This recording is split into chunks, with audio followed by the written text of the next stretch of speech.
He found he could not cage the name. Her name, familiar, resonant.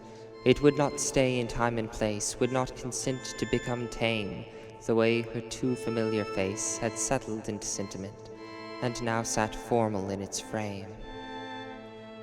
Her name was not so swift subdued. The sound of it in trailing tones tore tattered tremors through his dreams, and chilled his bones with shadows strewed, across the ceiling gashed with gleams of starlight as the branches moaned, with willful wintry wind imbued. Her name was on the wind. It creaked in timbers long since dead. It breathed in draughts of dusty grief. He turned his head as if to lend an ear to something bright and brief. But through the night there rolled instead the scraping shriek of spirit's end. He lit the lamps, he could not sleep.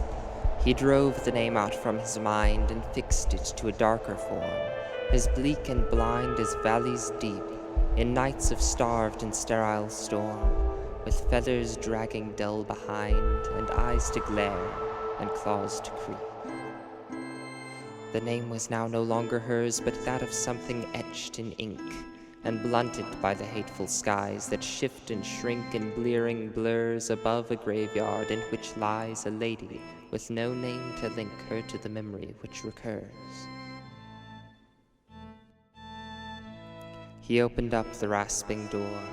Beyond it, in the whipping cold, in slow and crooked gait it crawled, up stony fold of icy floor, to where he watched, intent, enthralled. It rose, and with a gloom untold, replaced the ghost above his door.